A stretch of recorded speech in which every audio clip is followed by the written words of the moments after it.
Okay, good day ICT students. So this will be our recorded video of our Earth and Life Science Week 5, second quarter. Okay, so kahit natapos na tayo sa 2023, patuloy pa rin tayo sa discussion natin ng second quarter natin, specifically sa ating Week 5 and also yung sa mga susunod pang discussion natin, yung sa ating Week 6 na discussion. Okay? So, let us proceed to next slide. Okay, so just take a look at this picture. Have you seen people like them who are not similar to us when it comes to physical appearance and also their cognitive level of thinking? And it is what we call the trisomy 21. So, sa paanong paraan nagkaroon ng gantong syndrome?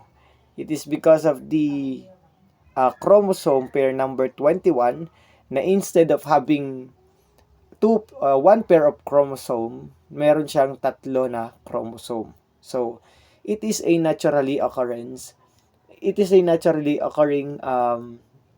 disorder. Okay, nangyayari yan, naturally existing yan na mga disorder.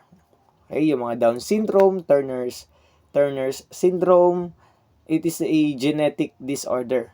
Okay, sa living organism, specifically sa human. Okay, let us proceed. What about this one? Do you think this glowing in the dark rat, is it naturally existing disorder or not? So of course, it is not. Okay, wala naman tayong nakikita na talagang glow in the dark na mga organisms. Okay, unless merong tayong tinatawag na genetically modified organism o yun yung mga organism na nagdaan sa laboratory to have that kind of result.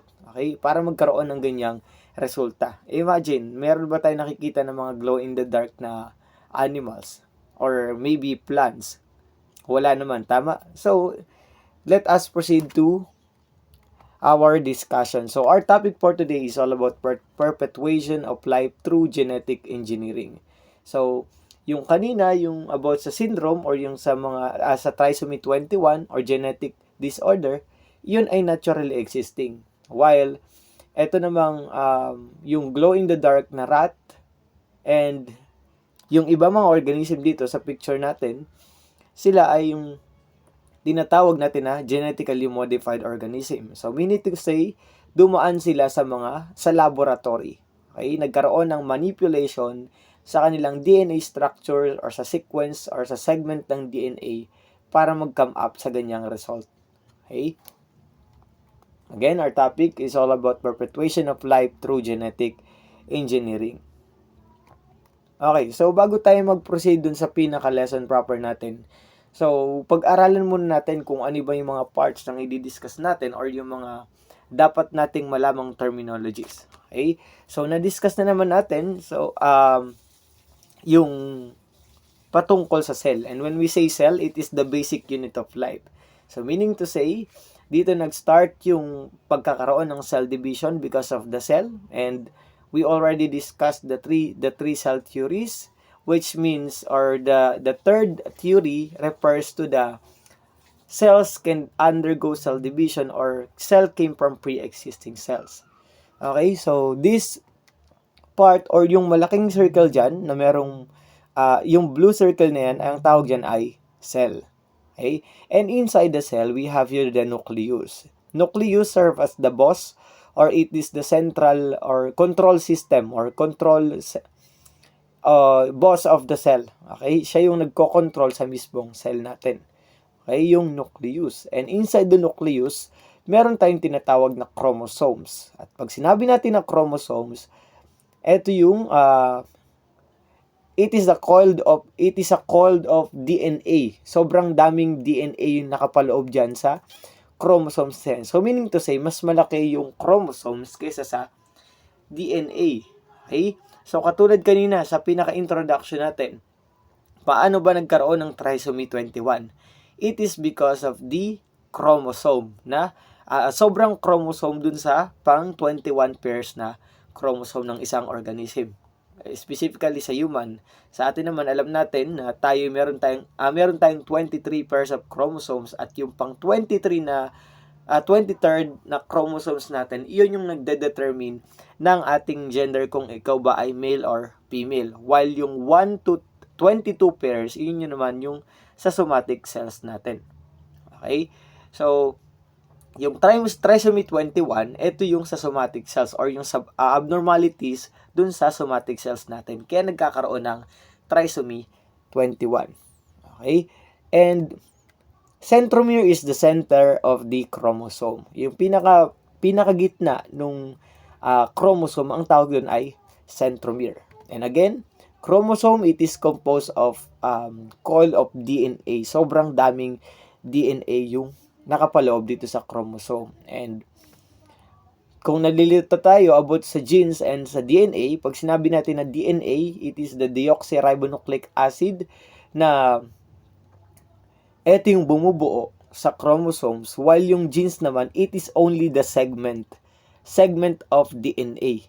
Okay? Yung meron mga base pair tayong i-discuss, yung patungkol sa adenine, guanine, thymine, cytosine, sa RNA. So, related yun dito, i-discuss natin. Okay, so, I hope na intindihan nyo yung about sa cell. Again, ulitin ko lang, cell, mas malaki ang cell sa nucleus, and yung nucleus, siya yung boss ng cell. Siya yung boss ng cell na kung saan nasa kanya yung genetic information ng isang organism.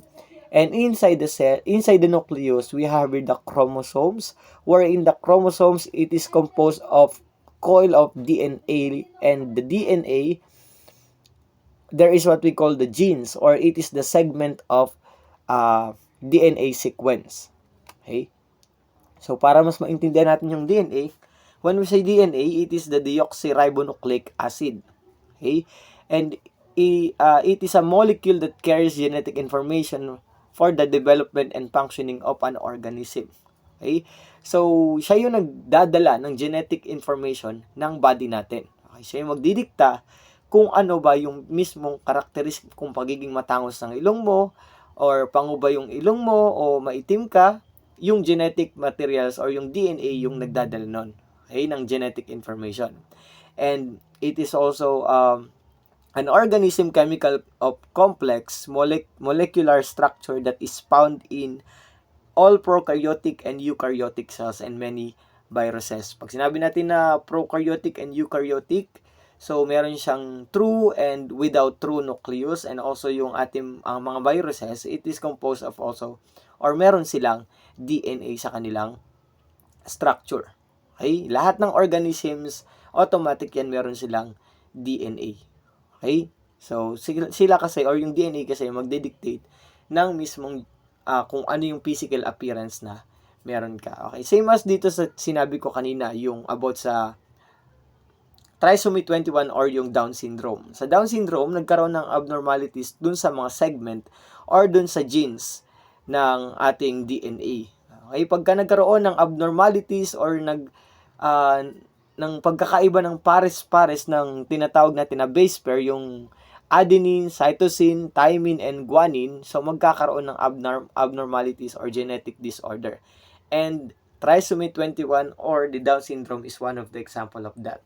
Okay? And another definition of DNA, it is made up of two linked strands that wind together, that wind around each other to resemble a twisted ladder, a shape known as double helix.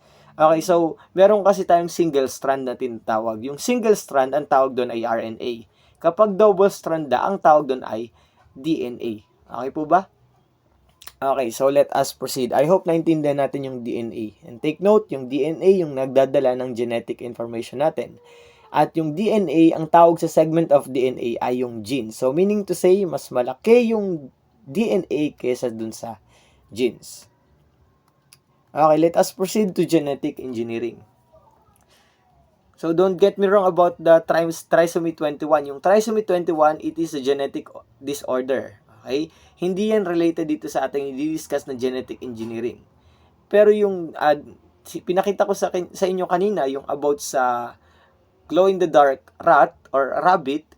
So, it is related to genetic engineering or manipulation of the DNA. So, when we say genetic engineering, it is the artificial manipulation, modification, recombination of DNA and other nucleic acid molecules to modify an organisms or population of an organism. And this may involve changing of single base pair, AT or adenine, thymine, or CG or cytosine and guanine, deleting a region of DNA or adding a new segment of DNA. So, sa pinakamadaling salita, pag sinabi natin na genetic engineering, so ito yung artificial or ito yung tama nga yung term natin, yung artificial manipulation or ito yung man-made changes dun sa ating DNA. Okay, DNA sequence. So, related na dito si laboratory and yung mga scientists. Ang ginagawa nila, minamanipulate nila, minomodify nila, binabago nila yung DNA sequence ng isang organism para mag-create sila ng panibagong organism. Okay? Katulad nun, yung glow in the dark, di ba? Wala namang nag-exist na naturally existing glow in the dark rat. Okay? So, because of the genetic engineering, possible na magkaroon ng glow in the dark rat or different organisms. Okay? Again, when we see genetic engineering, it is a man-made manipulation of the DNA. Okay, genetic modified organisms. Ang tawag sa mga sa result ng genetic engineering ay GMO, okay, or genetically modified organism. Okay, kung mapapansin natin sa mga picture na nandito, meron tayong glow in the dark cat, glow in the dark fish, may mga medyo muscle or bulky na muscle ng cow or ng cattle, at ganun din may mga fruits na hindi naman talaga nag-exist na prutas. Tingnan naman natin yung orange. Yung orange, ang kapag kinat yung orange dito ay kiwi yung nasa loob. At alam naman natin na imposible mangyari yan na mag-exist yung ganyang organism nang hindi minamanipula ng laboratory or ng scientist. Okay? GMO, genetically modified organism, an organism whose genome has been engineered in the laboratory in order to favor the expression of desired physiological traits and the generation of desired biological products. So, ito yung result ng genetic engineering. Okay? Through the manipulation, recombination, and changing of the DNA sequence, nagkaroon ng ganito mga result na organisms. Next, yung GMA, genetically modified animals. Dito, wag malilito ha, yung general term sa kanila ay genetically modified organisms. And when we say GMA, it is genetically modified animals. It is one whose genetic materials has been altered by adding, changing, removing certain DNA sequence in a way that does not occur naturally. This process is carried out to introduce a new trait or change a characteristics such as a disease resistance of an animal. So, hindi lang siya para magkaroon ng mga magagandang klaseng organisms or animals, but then magkaroon din siya ng resistance or kakayahang mag-resist sa mga iba't ibang disease and viruses. Lalo na, di ba, kapag sa mga crops or dun sa mga sa farm, nagkakaroon ng nalulugi yung isang farmers or nalulugi yung may-ari ng poultry kapag nagkakasakit yung mga alaga nilang mga manok or mga baka, kung ano man yung mga farm animals na inaalaga nila. Why? It is because of the viruses and different diseases. And through genetic engineering, through that process, so nagkakaroon tayo ng way para ma-manipulate or para ma-lessen yung mga ganong problem, yung pagkakaroon ng mga pagkamatay ng mga hayop or pagkaroon ng mga viruses sa iba't ibang organisms. Next, GMP. Yung GMP, genetically modified plants. Ibig sabihin, ito yung mga plants or yung mga autotrophs na manipulate through genetic engineering. It involves adding a specific stretch of DNA into the plant's genome, giving it a new or different characteristics. This could include changing the way the plant grows or making it resistant to particular disease. Okay? Same as the animals or GMA. So, ang pinaka-purpose din ng genetically modified plants or pagkakaroon ng GMP ay para malesen din yung mga particular diseases and sa mga crops. Okay? Para magkaroon ng good harvest sa mga farmers. Okay? Next po natin. GMF. GMF stands for genetically modified food. It is a food derived from organism whose genetically material, DNA, has been modified in a way that does not occur naturally. Example, through the introduction of gene from different organism. So, tingnan na lang natin yung mga pictures na nandito. Okay? Pwedeng binago, pwedeng binura, pwedeng dinagdagan yung DNA sequence or yung genes para magkaroon ng ganito mga organisms. Okay? At ng food. Kung ano yung nakikita nyo dito sa plants or dun sa mga prutas, so pina-exage lang niya yung genetic engineering, pero hindi pa possible na mag-exist yung mga ganyang organism na pagbukas mo ng saging ay may ibang klaseng prutas na yung naandun. Okay? Pero may mga piling mga organism na nagkakaroon ng ganyang result. Okay? So, para makita lang natin kung ano yung pinaka-purpose ng genetic engineering. So, nilagay ko yung mga pictures na sa tingin natin exage dun sa discussion natin. Pero iyan yung nagiging possible na maging result niya kung mas nagiging okay yung ginagawa ng mga scientists. Okay? So, yung mga sa salmon fish, i-discuss natin mamaya yung about sa isda. And tingnan natin, actually, kaya naman tong naandito sa pakwan or sa watermelon. Kaya naman to mag-exist kahit wala yung genetically modified genetic engineering. Diba? Ilagay lang natin siya ikulong lang natin siya sa isang container.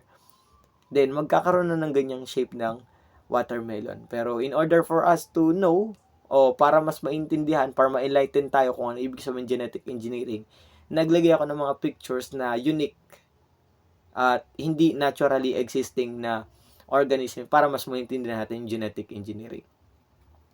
Okay, next po tayo. So, let us proceed first to the history. Bago ko ipakita sa inyo yung iba't ibang organisms na GMO, GMP, or GMF, dito muna tayo mag-proceed sa history of genetic modified organism development. So, sila yung reason kung bakit na-aprubahan, sila yung reason kung bakit naging maganda yung harvest ng mga farmers. And hindi ko naman sinasabing totally maganda yung genetic engineering. Meron din sila mga pros and cons dito sa genetic engineering. Okay, let us proceed first to history of genetic modified organism development. Okay, so history of genetic modified organism development. So it starts 1973. Biochemist Herbert Boyer and Stanley Cohen developed genetic engineering by inserting DNA from one bacteria into another bacteria.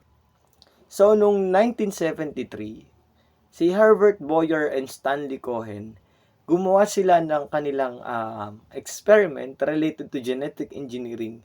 At ang ginamit nila dito ay yung DNA ng bacteria from another bacteria. Okay? So, mapapansin natin dito, same lang sila. Okay? Bacteria to bacteria. Yun muna yung unang development ng genetic engineering. Tinry nila ng similar organism kung mag-work ba yung genetic engineering. Okay? So, paano ba yung tinatawag na recombinant DNA? Or paano nagkakaroon ng recombinant DNA? So, meron tayong tinatawag na bacteria, recipient and also the donor. Tandaan natin, si recipient, yun yung tatanggap or yung magre-receive nung tinatawag natin na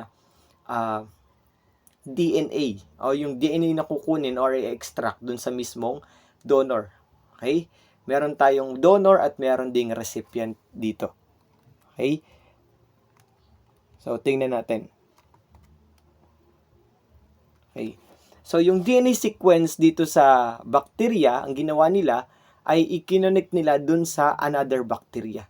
Okay? To produce another GMO organism.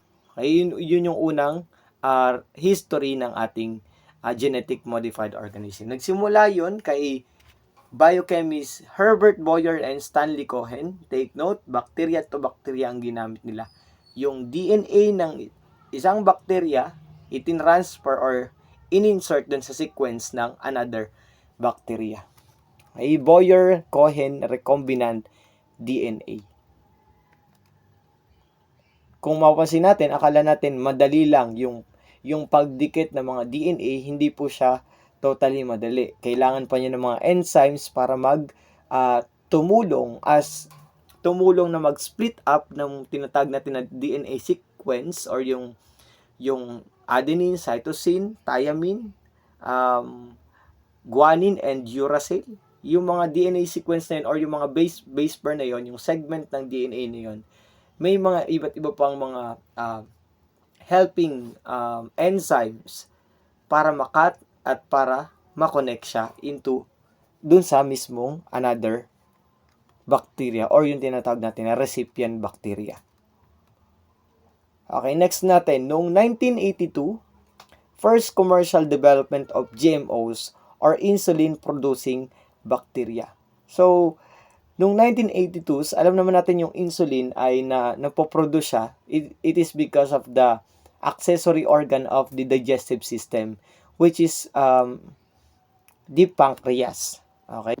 And when we say insulin, it is a naturally occurring hormones made by pancreas. Okay? It is an essential hormones that helps body to turn foods into energy. Okay? So, because of the insulin, yung insulin na nire-release ng pancreas, yun yung tumutulong sa atin para yung mga food na ini-intake natin ay ma-absorb natin yung nutrients natin. Specifically, saan po? When it comes to balancing yung ating sugar level. Okay? Tandaan po natin, kapag walang production or hindi nakakapag-produce ng ayos ang pancreas ng insulin, that is the reason why meron tayong tinatawag na diabetes. Okay? Yung insulin. Kaya may mga tao nagtitake ng insulin kasi meron silang diabetic sila. Okay? Hindi balance or hindi kaya mag-produce ng pancreas nila ng insulin. And through that process or genetic engineering noong 1982, nag-create sila ng tinatawag na insulin-producing bacteria. Okay? Through the bacteria, at tingnan natin kanina nung 1973, tama ba? 1973. Okay, nung 1973, bacteria to bacteria. So, i-disregard na lang natin tong picture sa baba, na i-paste ko lang din siya sa baba para mas maintindihan natin yung tinatawag natin na genetic engineering. Okay, nung 1973, bacteria to bacteria. While dito naman, nung 1982, nag-create sila bacteria to bacteria pero ginagamit nila yung insulin na to saan? Sa tao. Okay? Para maging balance or sa mga or sa tao na hindi kaya mag-produce ng insulin yung kanilang pancreas, meron tayong tinatawag na insulin producing bacteria na ini-inject na or na inilalagay sa DNA ng tao. Okay? Yung tinatawag natin insulin producing bacteria. Okay, so imagine, 'di ba, bacteria to bacteria, then yung bacteria na 'yon gagamitin na ng tao. Anyways, may mga good bacteria naman at mayroong mga bad bacteria. Okay? How did they make insulin from recombinant DNA? Okay, human insulin gene, ito yung insulin ng gene ng human and the plasmid loop of bacteria DNA. Kinonect nila yung human insulin gene dun sa mismong yung sequence ng bacteria o yung DNA sequence ng bacteria. Kinonect nila yung human insulin gene dun sa loop of bacterial DNA. Okay? And because of that, kaya mag-produce na ng pancreas ng ano po, ng tinatawag natin na insulin. Okay, so yun lang din yun. Okay, next natin, 1990, the first wave of GMO produce created through genetic engineering becomes available to consumer. Summer squash, soybean, cotton, corn, papayas, tomatoes, potatoes, and canola, not all are still available for sale. Okay. Though meron tayong, nung 1990, nagsimula ng mag-exist o magkaroon ng iba't ibang genetically modified organism, yung mga crops, kung mapapansin natin, meron ng available saan? Sa market, yung summer squash, soybeans, cottons, corn, papayas, tomatoes, potatoes, and canola. Pero sinasabi dito, hindi lahat ay available sa market or hindi lahat ay approved by the authorities. Okay? So, marami pang against dito sa tinatawag natin ng genetic engineering, pero marami na rin nagpa-purchase nito. Pero again, it is not all are still available for sale. Hindi pa to binebenta. Yung iba dito. Okay? So, hindi pa kasi napapatunayan or 'di ba sa atin kapag ka nagte-take tayo ng mga products or magpo-purchase tayo ng products, ang titingnan natin yung mga kung ito ba'y may tatak ng FDA or kung ito ba'y approved by the authorities o yung WHO, yun yung mga standards natin. Pero dito kasi nung 1990, wala pang ganun na standards. Okay? Pero nagbebenta na sila sa market. Pero again, not all are still available for sale. Next. And finally, noong 1994, the first GMO produce created through genetic engineering, a GMO tomato, becomes available for sale after studies evaluated by federal agencies prove it to be as safe as traditionally bred tomatoes. Okay? So, noong 1994, doon lang nagkaroon ng assurance na yung genetically modified organism, specifically yung tomato, ay pwede nang ibenta sa market. Okay? Tingnan natin yung pagkakaiba nila dito. Okay? Ano ba yung purpose ng genetically modified genetic engineering? 'Di ba para mapahaba yung pagiging sariwa ng mga products. Okay? Kung sa mga crops, pagiging sariwa ng mga products, kung sa mga hayop naman, pagkakaroon ng paggrow, pagtaba ng mga hayop or yung pagkakaroon ng magandang kita through genetic engineering. Okay, tingnan natin yung pagkakaiba ng organic tomatoes and also genetically modified organism. So as we observe, etong nasa left side natin na picture, napansin natin na yung pinakagitna niya ay possible na hinog na, right? So, tendency, mabilis siyang mabulok. While yung genetically modified organism na tomato, yung pinakagitna niya, may pagkahilaw pa. So, meaning to say, hindi, yung purpose ng genetic engineering dito sa GMO product, which is yung tomato, ay para mas mapatagal yung pagkabulok ng tinatawag natin na tomato. Again, safe siya as traditional bred tomatoes. Okay? Pareho lang silang safe na ibenta or kainin, pero ang pagkakaiba lang nila, mas mabilis mabulok yung organic kaysa dun sa genetically modified organism na tomato. So imagine, nagkakaroon na tayo ng improvement dito sa mga crops at maganda yon sa production ng sa economies natin. Okay, mas matataas yung production, mas hindi malulugi yung mga farmers through the genetic engineering. Okay? Next. So, noong 2003, the World Health Organization or WHO and the Food and Agriculture Organization of the United States developed international guidelines and standards to determine the safety of GMO foods. So, dahil nga marami na mga genetically modified organism, foods or crops, plants and animals na pine-purchase ng society or ng most of the population. So, nag-create na si WHO and FAO ng mga standards or guidelines para maaprubahan itong tinatawag natin na genetically modified organism, food and crops. So, it was approved by the WHO and also FAO o yung tinatawag natin na Food and Agriculture Organizations. Okay?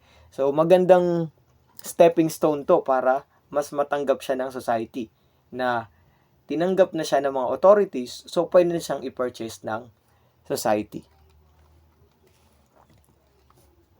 Next, noong 2015, FDA approves an application for the first genetic modification in an animal for use as food, a genetically engineered salmon.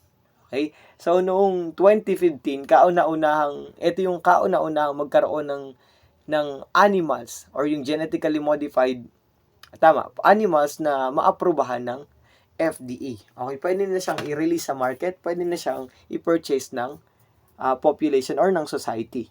Okay? So, meaning to say, itong salmon ay safe ng kainin. Okay? Safe siyang kainin at mamaya titingnan natin kung ano ba yung pagkakaiba ng organic salmon or yung naturally existing salmon kaysa dun sa tinatawag natin na genetically modified organism salmon. Next, nung 2016, tingin ko ito na yung pinaka-last dun sa ating history of the genetic engineering. 2016, Congress passes a law requiring labeling for some foods produced through genetic engineering. And uses the term bioengineered. Which will start to appear on some foods. So, ito na yung pinaka concrete evidence or pruweba na pwede na siyang i-release sa market. Tinatakan na siya na yung mga products or yung mga packaging nung tinatawag natin na mga genetically modified crops, foods, ay tinatakan na or nilagyan na nilang label as bioengineered. So, meaning to say, pwede na siyang i-release sa market, approved by the WHO and FDA at safe siyang kainin ng tao. Okay? So, maganda. May positive result yung tinatawag natin na genetic engineering. Okay? Pero aside from positive impact, meron din yung mga negative impact sa atin. May mga against diyan. Of course, may mga religious group dyan or may mga religious sector dyan na hindi a-approve dito sa tinatawag natin na genetic engineering. Tama? At may mga, basta kapag sa mga idea na hindi naturally nag-exist yung mga bagay na yun, like yun sa mga organism, laging may kaakibat yun or laging may kabuntot yun na negative impact sa society. Okay? Okay, and that is the history of the genetic modified organism development. Okay? So, here are some genetically modified organism na makikita natin it was approved by the FDA and also WHO. First is the venomous cabbage. So, imagine, di ba, yung venomous cabbage kasi sabi dito, scorpion genes added to the cabbage prevent insect from eating it. So, napakagaling ng lab ng scientist at ng genetic engineering na process. Yung scorpion genes, dinagdag siya saan? Doon sa tinatawag natin na cabbage. Okay? Which yung cabbage ay plant siya, while yung scorpions ay animals. Ang galing, no? Kayang gawin ng genetic engineering or kayang gawin ng scientist na pagsamahin yung genes ng scorpion and yung then i-connect siya dun sa genes ng cabbage to create GMO products or yung tinatawag natin na venomous cabbage. So, ano yung purpose ng venomous cabbage? Or anong purpose ng genetic engineering dito sa cabbage na to? Okay? Para daw magkaroon or para ma-prevent yung tinatawag natin na yung pagkain ng yung pagkasira ng mga crops or katulad ng cabbage, meron kasi mga certain na insects na kumakain ng cabbage. Okay, hindi ko alam kung saang lugar to, pero ang purpose nitong scorpion genes ay para maging ano po siya, para maging poisonous siya dun sa insects, pero sa mga tao ay hindi siya delikado. Okay? Venomous cabbage yung tawag doon. Yung scorpion ng genes, dinagdag siya dun sa cabbage. Next. Next is the Bacillus thuringiensis corn or yung BT corn na tinatawag. And it is a gene from a Bacillus thuringiens or BT bacteria. And it is added so the corn produces a protein that is poisonous to certain insects but not in human. Same as the venomous cabbage, dito naman ang ginamit ay bacteria. Sa venomous cabbage ang ginamit ay scorpion genes, dito naman sa BT bacteria ang ginamit ay sa BT corn ay yung BT bacteria or yung Bacillus thuringiensis. Okay? Next. So, ito yung tinatawag na fast-growing salmon, yung kanina, yung sa salmon. So, i-compare natin yung salmon yung organic salmon and also yung genetically modified salmon. Pareho, yung dito sa kabilang part, o yung nasa left side natin, so, pareho silang 18 months. Okay? Pinalaki ng 18 months, din makikita natin yung sukat at yung timbang nila. Sa farm salmon, yung length ng farm salmon ay 13 inches lang. While yung weight naman niya ay 2.8 pounds. Okay?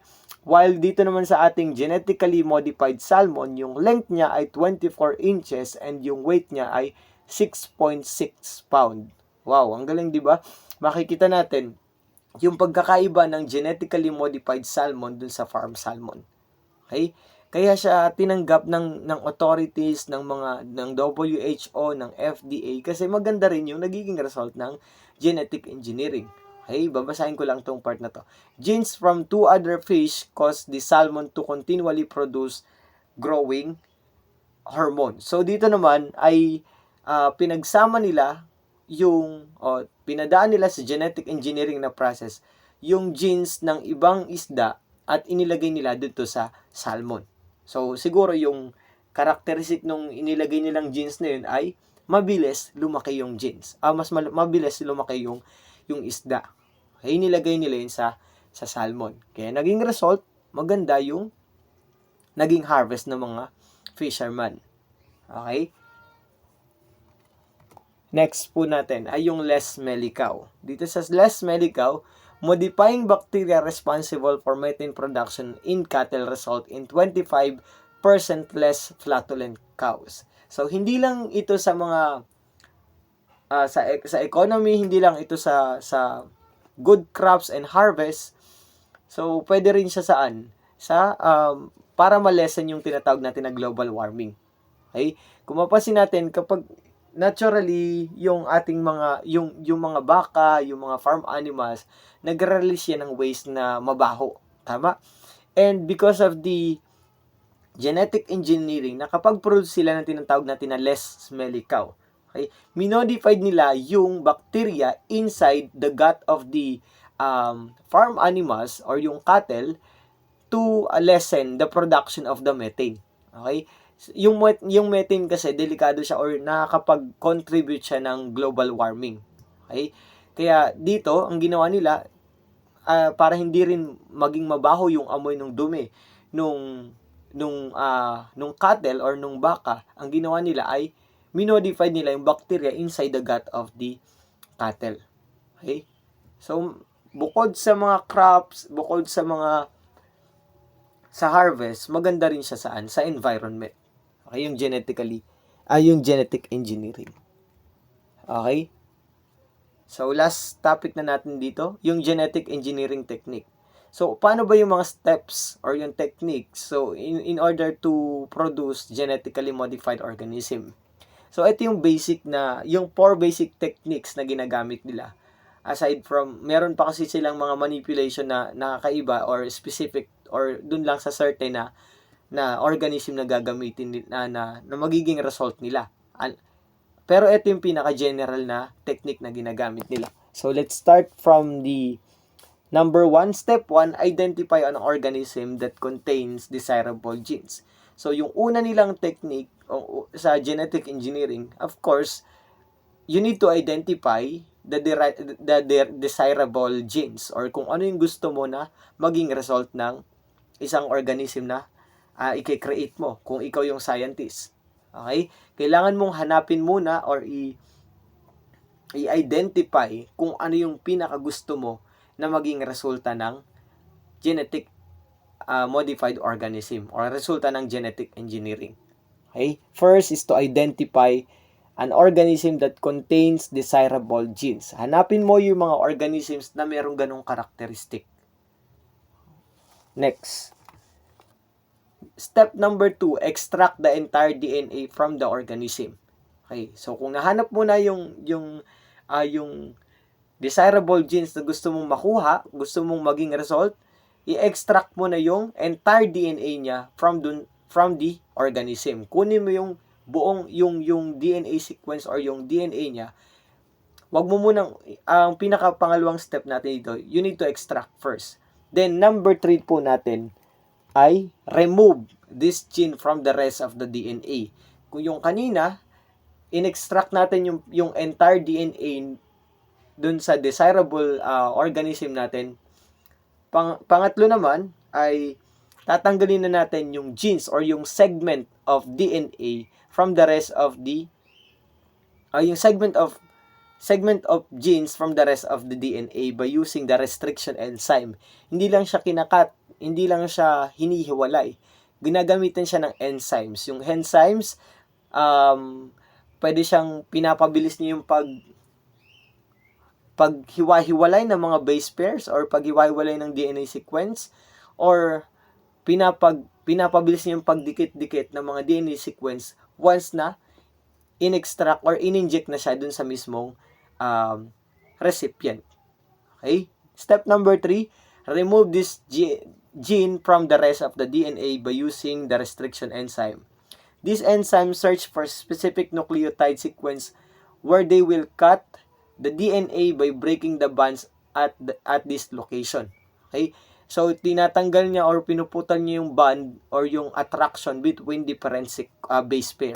Okay? Para makuha nila yung desirable genes na gusto nila na ilagay sa recipient. Okay? Ulitin natin. Number 1, identify an organism that contains desirable gene.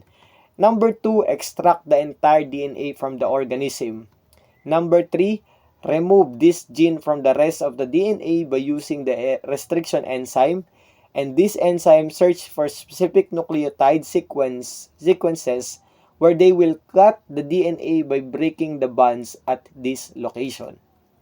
And number 4, insert the new gene to an existing organism's DNA.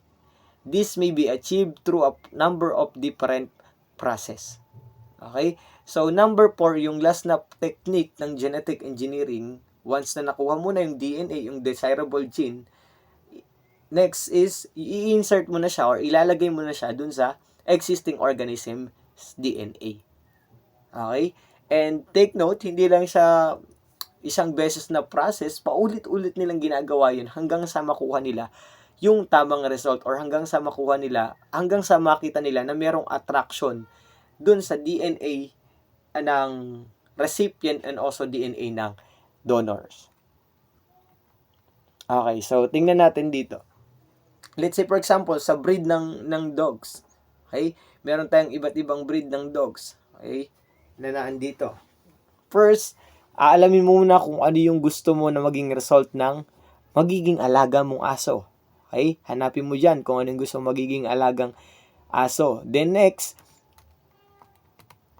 kung nakita mo ba dun kung yung desirable genes or kung gusto mo bang lumabas na physical appearance ng aso mo ay matangkad, maliit, matalino, cute lang yung itsura or yung maamo yung muka, hanapin mo yung result or yung pinaka-desire na genes mo.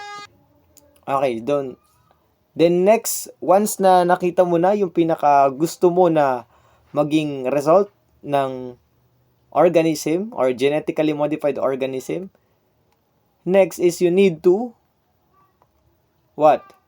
Extract the entire DNA. Kailangan mong extract or kunin yung entire DNA nung mismong dog na yun or kung ano yung gusto mo dun sa donor. Next natin. Number 3, remove. Remove the genes or the segment of DNA na kukunin mo dun sa mismong donor. Okay? Kung ano yung gusto mo maging characteristic ng recipient mo.